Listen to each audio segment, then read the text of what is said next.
ओम श्री साईराम. सत्यसाई वाहिनी. प्रकरण 11. वेदांतातील मूल्य. वेत्ती इति वेदः. वेद म्हणजे जाणणं, ज्ञान.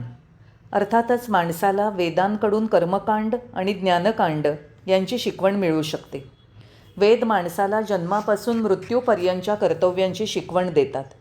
ते जीवनातील विद्यार्थी, गृहस्थ, वानप्रस्थ आणि संन्यास या सर्व अवस्थांमधील माणसाचे अधिकार आणि कर्तव्य, दायित्व आणि जबाबदारी यांचं विवरण करतात. कालानुक्रमे वेदातील सिद्धांत आणि मतं यांचं सहज स्पष्टीकरण करण्यासाठी आणि सर्वांना वेदांचे आदेश आणि निषेध यांचा अर्थ आणि उद्देश समजवण्यासाठी वेदांग, पुराणं आणि महाकाव्य प्रगट झाली. म्हणून माणसाला स्वतःचा गौरव आणि वास्तविक सत्य जाणून घ्यायचं असेल तर त्याला यानंतरच्या विवरणांचं सुद्धा महत्त्व जाणून घ्यायला हवं. याच कारणास्तव प्राचीन गुरूंनी आपल्या शिष्यांनी वेद जाणण्यापूर्वी त्यांना वेदांगाची आणि संबंधित ग्रंथाची शिकवण दिली. हे गतकालीन गुरुकुलांमध्ये अनिवार्य होतं. त्या काळामध्ये भारतीय 14 विद्यांचे म्हणजे 4 वेद, 6 वेदांग, मीमांसा, न्याय, इतिहास आणि पुराणं अध्ययन करत होते. वेद घोकून शिकले जायचे. अशा प्रकारे वेद आत्मसात करणाऱ्याला जड म्हणत. परंतु या शब्दाचा अर्थ तो काही शिकला नाही असा नव्हता. त्याला आणखी काही शिकायचं शिल्लक राहिलं नाही म्हणून तो निष्क्रिय आणि निस्पृह होता असा याचा अर्थ होता. वेदाभ्यास करून त्याने सर्व ज्ञान अवगत केलं होतं. मानवी जीवनाचं सार्थक करण्यासाठी वेदाभ्यास अत्यावश्यक मानला जायचा. भारतीय परमार्थ वाहिनीने मानवी जीवनाची मूल्य निर्धारित करण्यासाठी वेदांचा अधिकार सर्वोच्च आहे हे नित्य प्रतिपादलं आहे. वेदांमध्ये सर्वप्रथम ऋग्वेद आहे. त्यामध्ये साधारणतः 10 मंडलं आहेत असं मानतात. प्रथम 9 मंडलांमध्ये अग्नी, इंद्र, मरुत, उषस इत्यादी देवांची स्तोत्र सापडतात. इतिहासकारांनी आणि संशोधकांनी या स्तोत्रांच्या उद्भवाबद्दल काही सिद्धांत प्रस्तुत केले आहेत. त्या काळातील मानवांनी जाणलं की अग्नी, वायू, मरुत इत्यादी त्यांच्यापेक्षा अत्याधिक शक्तिशाली आहेत. म्हणून त्यांनी त्यांच्या दैवी गुणांचं वर्णन केलं आणि त्यांना प्रसन्न केलं. वेदांमध्ये दुसरा यजुर्वेद आहे. त्याच्या 2 आवृत्त्या आहेत, कृष्ण यजुर्वेद आणि शुक्ल यजुर्वेद. हा वेद गंगा नदी आणि तिच्या क्षेत्राशी संबंधित आहे. उत्तरमीमांसा दर्शनशास्त्राचा हा स्रोत आहे. त्या काळापर्यंत लोकांनी गावाभोवती कृषी क्षेत्र आणि वनक्षेत्र यांच्या सीमा निश्चित करून गावांमध्ये वस्त्या केलेल्या होत्या. वेदांमधील काही विशिष्ट भाग यजुर्वेदामध्ये वेगळा करण्याचं एक मुख्य कारण आहे. यजुर्वेदामध्ये 7 अरण्यकं आहेत. ती केवळ अरण्यातील एकांतात आणि शांततेमध्ये केल्या जाऊ शकणाऱ्या आध्यात्मिक साधना आणि तपस्यांशी संबंधित आहेत. हे त्याचं नावच निर्देशितं. तिसरा वेद सामवेद आहे. यामध्ये ऋग्वेदातील अनेक ऋचा परंतु अतिरिक्त स्वर चिन्हांसकट पुनरावृत्त केलेल्या आहेत, जेणेकरून त्या वैदिक विधींमध्ये आणि उत्सवांमध्ये गायल्या जाऊ शकतील. म्हणून सामवेद मुख्यतः स्वरलिपी आहे. ऋग्वेदी आर्य सिंधू नदीच्या तीरांवर राहत होते, तर यजुर्वेदी लोक गंगा नदीच्या तीरांवर असताना जाणीवयुक्त झाले. सामवेदातील गीते याच काळातली वर्णनं आहेत, परंतु लोक भारताच्या मध्यभागात सुद्धा स्थायिक झालेले दिसतात. सामवेदातील संगीत प्रधानतः दर्शवण्यासाठी त्याला गानवेद असंही उल्लेखितात. सर्व संगीत परंपरा सामवेदातील संगीत पद्धतींच्या व्युत्पत्ती आहेत. सर्व स्वर आणि नाद सामवेदामध्ये अंतर्भूत आहेत. चौथा वेद अथर्ववेद किंवा अथर्वण वेद आहे. अनेकांनी याचं वर्णन विभिन्न प्रकारे केलं आहे. काही जण तर याला वेद म्हणून नाकारतात. अन्य काही सांगतात की इतर वेदांच्या संकलनानंतर शेष भाग या वेदांमध्ये आहे. इतर वेदांमध्ये ईश्वराची शक्ती आणि गूढता यांचं वर्णन आहे. परंतु या वेदामध्ये मानवाने आपल्या प्रयत्नांनी आणि साधनांनी काही सिद्धी आणि रहस्य प्राप्त करण्याच्या शक्यता उल्लेखिलेल्या आहेत. ही या वेदाची विशेषता आहे. हठयोग, तिरस्कारणीय विद्या, अष्टांगयोग हे केवळ याच वेदातून मानवाला उपलब्ध झाले आहेत. अर्थात ईश्वरी अनुग्रह अर्जित केल्यावर मानवाला अन्यथा अशक्य असलेली सर्व कौशल्य प्राप्त होऊ शकतात. संक्षेपाने वेदांमध्ये सर्व श्रेणींचं ज्ञान आहे आणि ते मानवासाठी अत्यंत महत्त्वाचं आहे हे जाणलंच पाहिजे. वेद भारतीय संस्कृतीचे स्रोत आणि निर्झर आहेत. ते दैवी अनुभूतींचे आणि दृष्टांताचे लेख आहेत. त्यांचा स्रोत केवळ एक विशिष्ट व्यक्ती नाही, परमेश्वराने कृपाप्रसाद म्हणून ते स्वतः प्रगट केले आहेत. गुरुशिष्य परंपरेने हा वैदिक वारसा नियमितपणे पुढे गेल्यामुळे तो आजही शुद्ध आणि निष्कलंक राहिला आहे.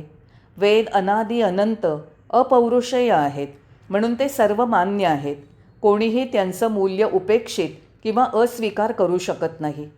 वेदविषयांमध्ये कितीही भिन्नता असो, भाष्यकार स्वीकारतात की चारही वेदांमधील मूलभूत उपदेश एकच आहे. विधी, पूजा पद्धती आणि जिज्ञासांचे निष्कर्ष या संबंधित विभाग मानवाला 4 पुरुषार्थ धर्म, अर्थ, काम आणि मोक्ष प्राप्त करायला सहाय्य करतात. वेदांवर अधिकार प्राप्त करणं महाकठीण आहे. म्हणून आपण श्रुतिग्रंथांच्या विवरणासाठी विस्तृत स्मृती साहित्य, पुराणं, इतिहास विकसित केले. दूरद्रष्ट्यांनी ऐतिहासिक आणि पौराणिक घटना आणि वृत्तांत यांच्याद्वारा त्यांच्या रचना केल्या. कर्म आणि ज्ञान यांचा संबंध कार्य आणि कारणसंबंधाप्रमाणे आहे आणि म्हणून श्रुती आणि स्मृती यांच्यामधील कर्मांवर भर देणाऱ्या कर्मकांडांनी सत्याचे नवीन पैलू शोधले आणि सर्वोत्तम ईश्वराच्या कल्पना अधिक स्पष्ट आणि सुगम केल्या. त्याचप्रमाणे ज्ञानमार्गातील आध्यात्मिक जिज्ञासांद्वारा शोधलेल्या ईश्वराच्या सुस्पष्ट कल्पनांनी कर्मांना अधिक श्रेष्ठ अर्थ आणि उच्च उद्देश प्रदान केले. कर्मांचा लाभ श्रद्धेनुसार असतो आणि कर्मांवरील श्रद्धा ज्ञानाद्वारा प्राप्त झालेल्या ईश्वरीय जाणीवेच्या अनुसार असते. सत्कर्मांसाठी ज्ञान अत्यावश्यक असतं. हे ज्ञान शेवटी वेदांमधून प्राप्त करावं लागतं. ते वैदिक उपदेशांवर आधारित आहे. वास्तविकतः कर्म म्हणजे धर्माचरण. आध्यात्मिक यात्रेमध्ये उचित अनुचित कर्मांसंबंधी मार्गदर्शन उपनिषदे देतात. माता, पिता, गुरु, अतिथी यांना देवतुल्य माना असा आदेश आणि सत्याची आणि धर्माची उपेक्षा करू नका असा इशारा ते देतात. अशा प्रकारे आदेश आणि निषेध दोन्हीही आहेत. यांचं पालन करा, अन्यांचं नाही. सत्य गुणांच्या प्रगतीमध्ये जे सहाय्यक आहे त्याचा स्वीकार करा, अन्य उपदेशांचा त्याग करा. ही उपनिषदांची शिकवण आहे. त्या शतकांमध्ये स्वतः राजे आश्रमात उपनिषदी ऋषींच्या चरणांपाशी अध्ययन करत असत आणि वैदिक ज्ञानाची केंद्र म्हणून प्रकाशणाऱ्या पाठशालांना विपुल आर्थिक सहाय्य करून इतरांना अध्ययनासाठी प्रोत्साहित करीत असत. यथा राजा तथा प्रजा. वेदांचं पालनपोषण म्हणजे वैदिक पंडित आणि साधकांचे वेदविधींचे पालनपोषण. सांप्रतकाळी ज्ञानाच्या अन्य शाखांना छात्रवृत्ती देऊन सन्मान केला जातो आणि प्रोत्साहन दिलं जातं.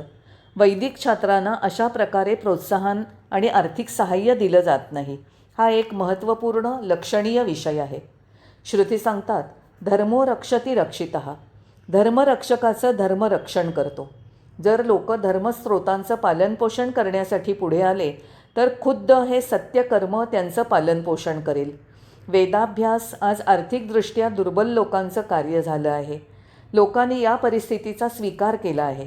ते वेदाभ्यास एक दयनीय आणि दुःखद दृश्य म्हणून पाहतात. वेदाभ्यासाची अशी शोचनीय अवस्था आहे. ज्या पंडितांनी वैदिक पांडित्य प्राप्त केलं ते स्वतः त्या ज्ञानाचा वाणिज्य वस्तू म्हणून व्यापार करत आहेत. आपल्या जीवनातील शांती आणि स्नेह यांच्याद्वारा ते वेदाभ्यासाचं मूल्य प्रदर्शित करत नाहीत आणि अशा प्रकारे व्यक्तिगत उदाहरणाने वेदांना सन्मान प्राप्त करू देत नाहीत. वेदांचा उपयोग ते मुक्ती आणि शांती प्राप्त करण्यासाठी न करता क्षुद्र वेतन मिळवण्यासाठी करत आहेत. मानवामध्ये चिंता आणि भय यांचा प्रादुर्भाव होण्याचं आणि धर्माच्या अधोगतीचं हेच कारण आहे.